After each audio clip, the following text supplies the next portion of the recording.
अमृतसर, भारत का एक हिस्टोरिकल शहर। एक खूबसूरत शहर जो हमेशा से ही रिबेलियस रहा।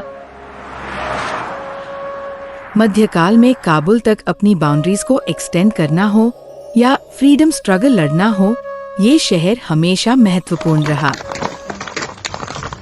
ये कहानी 1919 की है, जब इंडिया ब्रिटिश क्राउन के अंडर थी।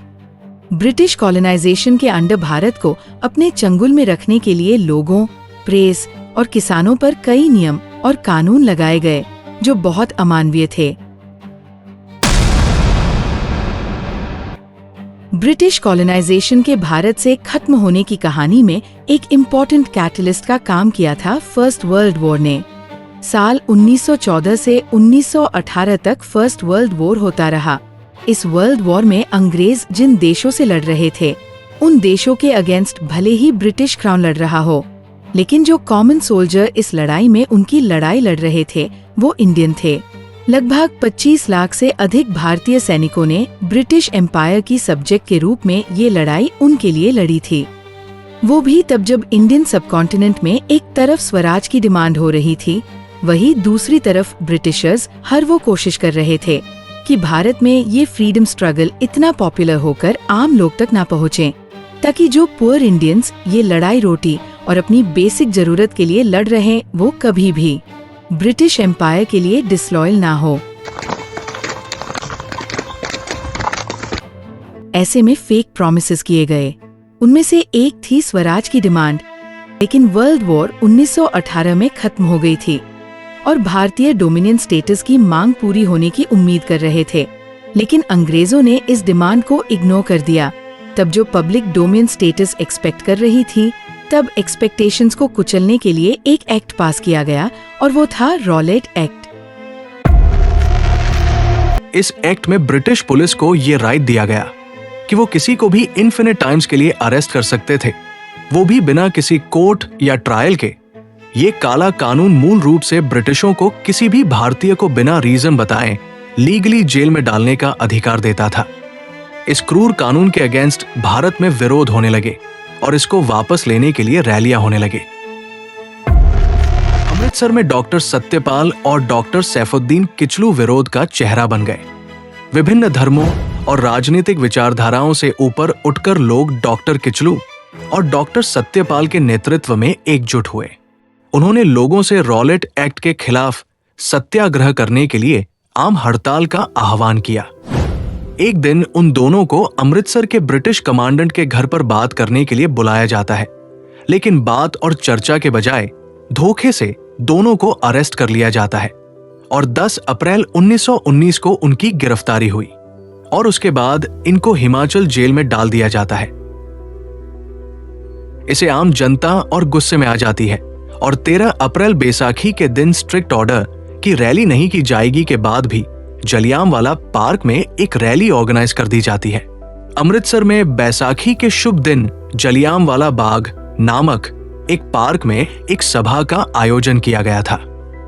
ये एक बहुत छोटा पार्क था, लेकिन बहुत से लोग नेताओं को सुनने के लिए प्रेजेंट हुए थे, जो लोगों को इस अधिनियम के बारे में एजुकेट कर रहे थे। डॉक्टर सत्यपाल और खिचलू के जेल जाने के बाद जलियांवाला बाग में एक विरोध प्रदर्शन आयोजित किया गया था। ये विरोध था रॉलेट एक्ट और इन दोनों नेताओं की रिहाई के लिए। अब इस पार्क तक जाने का एक ही रास्ता था और वहीं से बाहर निकलना था। लेकिन जब विरोध शुरू हुआ तो शुरू में कुछ 100 लोग ही विरोध में आए थे। प्रमुख रूप से जो हजारों में भीड़ इकट्ठा हुई थी वो थी बैसाखी के लिए और लोग आम तौर पर सड़कों पे उतरे थे। 13 अप्रैल 1919 का दिन था। सैफुद्दीन किचलू और डॉक्टर सत्यपाल की गिरफ्तारी की खबर सब लोगों को मिल चुकी थी और उसके खिलाफ एक रैली जलियांवाला बाग पार्क में हो रही थी। गिरती दीवार से घिरे एक ओपन स्पेस के अंदर हजारों की संख्या में भारतीय लोगों की भीड़ एक सिख व्यक्ति के इर्द गिर्द इकट्ठी हुई थी, जो स्टेज से लोगों को संबोधित कर रहा था। चौक के भीतर एक छोटा सा जीर्णशीर्ण मंदिर था। स्पीकर के आसपास कुछ लोग बैठे हुए थे, जबकि बाहरी हिस्से में लोग खड़े या इधर उधर घूम रहे थे और एक हॉकर अपने कंधे पर डंडे से लटकाए हुए अपना सामान बेचने में बिजी था। पार्क के दूसरे तरफ कुछ बच्चे फेस्टिवल की वजह से फुटबॉल खेल रहे थे। तभी अमृतसर के दूसरे हिस्से में एक गाड़ी एक गेट से निकलती है। उसके पीछे 2 ब्रिटिश अधिकारी हैं जो हेलमेट पहने हुए हैं और पीछे राइफलों के साथ 50 भारतीय सैनिक हैं। काफिला अमृतसर की संकरी गलियों से गुजरता हुआ शहर में आगे बढ़ता रहता है। पार्क के बाहर जहां मीटिंग हो रही थी, गाड़ी रुक जाती है क्योंकि गली बहुत संकरी थी। गाड़ी में जो अंग्रेज अधिकारी बैठा हुआ था वो जनरल डायर था। जनरल डायर गाड़ी से उतरने के बाद पार्क के गेट पर खड़ा हो जाता है और पार्क में यही वो रास्ता था जो इकलौता एग्जिट पॉइंट था। वो गेट पर अपने एडीसी और 50 सैनिकों के साथ खड़ा होता है। मीटिंग में सुनने वाले लोगों के लिए ये टेंशन से ज्यादा क्यूरियोसिटी की बात थी। वो क्यूरियसली सैनिकों की तरफ देखने लगते हैं और अभी तक शांत ही थे। डायर के एडीसी ने, who was sweating and slightly nervous, Dyer से पूछा कि क्या हमें एक चेतावनी नहीं देनी चाहिए। इस पर डायर कहता है कि वो उन्हें पहले ही दे दी गई थी कि कोई मीटिंग नहीं होगी।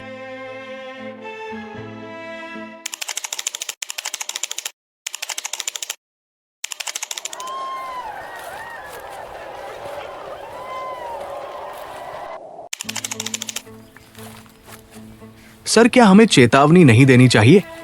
जनरल डायर के एडीसी ने पूछा जो कांप रहा था। वो उन्हें पहले ही दे दी जा चुकी थी, जनरल डायर ने कहा, और फिर वो चिल्लाया, fire.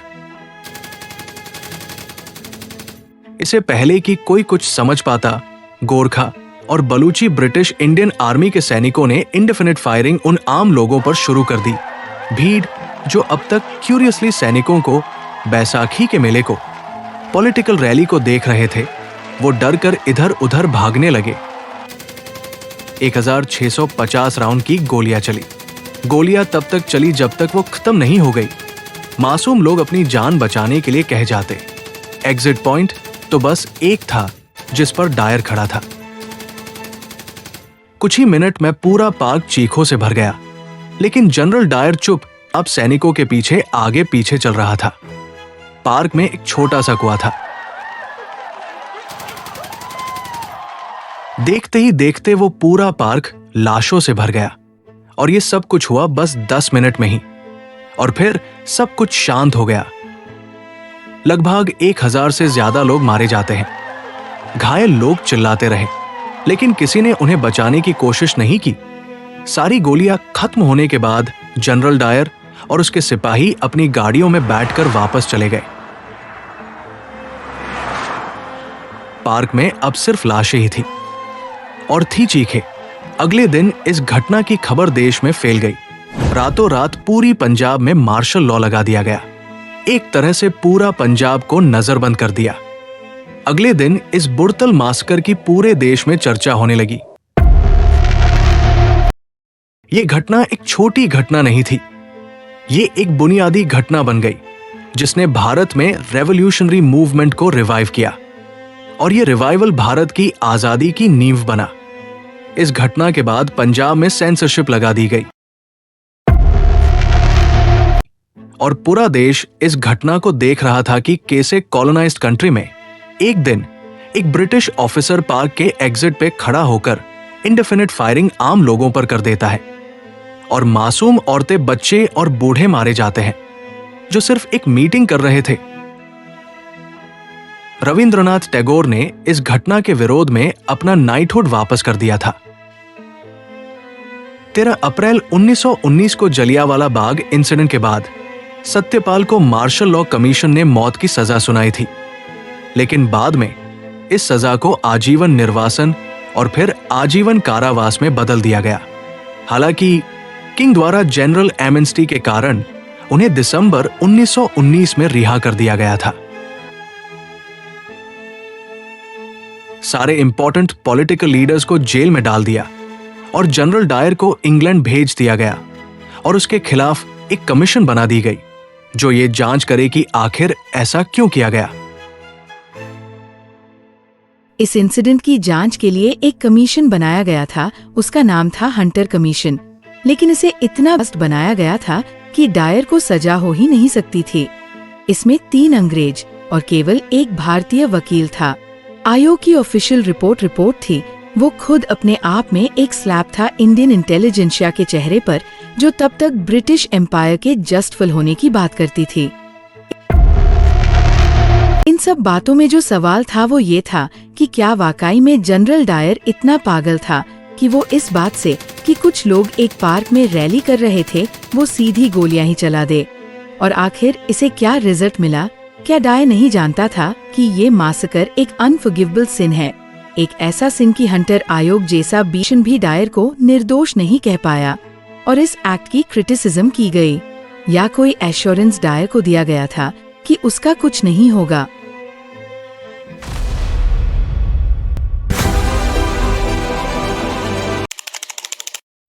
General Dyer, is it correct that you ordered your troops to fire at the thickest part of the crowd? General Dyer stares woodenly at the panel, confirming with just the slightest nod of his head, that is so. Slightly taken aback by the attitude of the man before him, Rankin rubs his hands and reads out from his notes. 1,516 casualties with 1,650 bullets? General Dyer replies with conviction, was to inflict a lesson that would have an impact throughout all India. Rankin looks at Dyer with a degree of disbelief.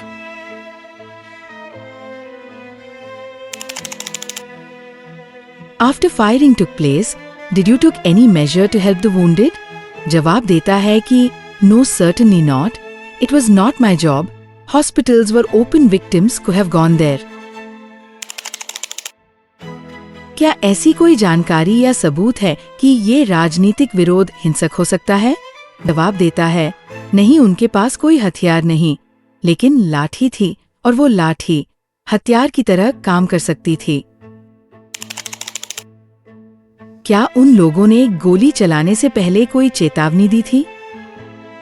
5 दिन पहले ही दे दी गई थी कि कोई rally नहीं होगी। तो फिर गोली चलाना क्या जरूरी था? बिल्कुल, अगर हम ऐसा नहीं करते तो वो लोग और रैली करते और वो लोग हम पर हंसते। ये जवाब जनरल डायर ने तब दिए जब जलियांवाला हत्याकांड के खिलाफ हंटर कमीशन ने ऑफिशियली उनसे सवाल पूछा था। तब डायर ऐसे जवाब दे रहा था, ना चेहरे पर कोई पछतावा था और ना ही कोई दुख। यहाँ तक कि एक सवाल जब ये पूछा गया कि 1000 से ज्यादा लोग मारे गए और गोलियां तब तक चली जब तक खत्म नहीं हो गई, क्या आप इसे लेकर रिग्रेट है? इसका जवाब आता है कि जो कुछ भी हुआ वो जरूरी था। मैं न सिर्फ डर पैदा करना चाहता था, बल्कि उनमें एक सबक भी पैदा करना चाहता था। I think it quite possible that I could have dispersed the crowd without firing, but they would have come back again and laughed, and I would have made what I consider a fool of myself. He essentially argued that he had to use force to maintain authority and prevent further unrest after the initial gathering at Jallianwala Bagh. He told Chimanlal Setalvad, "I did not like the idea of doing it. It was a merciful though horrible act." General R Dyer, जो पंजाब के head थे, 10 अप्रैल को सैफुद्दीन खिचलू और डॉ सत्यपाल को अपने घर पर बुलाया और घर पे बुलाने के बाद उनको गिरफ्तार कर लिया। गिरफ्तार करने के बाद जब ये पता था कि जनता प्रोटेस्ट करेगी, उसके बाद भी ये गिरफ्तारी की गई और गिरफ्तार करने के बाद इतनी क्रूर गोलीबारी का आदेश दे दिया गया। आयोग की जांच में ये निकला कि जनरल ओडायर तो बस साजिश का एक हिस्सा था। असल में इसकी प्लानिंग तो 1 हफ्ते पहले ही की गई थी और इस क्रूर नरसंहार के बाद भी जनरल ओडायर को कोई सजा नहीं दी गई। इंग्लैंड में एक प्रोपेगेंडा किया गया जिसमें उसको डिफेंड किया गया और यहां तक कि रिटायरमेंट के बाद उसे एक हीरो का वेलकम दिया गया और उसके लिए फंड भी इकट्ठा किए गए। यहां तक कि भारत में भी अकाल तख्त ने जनरल डायर का समर्थन किया और डिफेंड किया। सवाल यह है कि जब एक पक्षपातपूर्ण आयोग भी डिफेंड नहीं कर पाया तो इतना प्रोपेगेंडा डिफेंड करने के लिए क्यों किया गया और आखिर बिना किसी सजा के वापस इंग्लैंड क्यों भेजा गया और इंग्लैंड में उसके लिए फंड भी जुटा दिए गए और आज तक इस ब्रूटल हत्याकांड के लिए किसी ने भी माफी नहीं मांगी। ना जनरल डायर को सजा हुई, ना ही डॉक्टर सत्यपाल को कोई सजा हुई। उनको भी 3 महीने में रिहा कर दिया गया और डायर को एक हीरो का स्वागत मिला। इस घटना के 100 साल बाद मार्च 1919 में अमृतसर में एक मेमोरियल उन लोगों की याद में बनाया गया था और उनकी यादें भी वही जिंदा।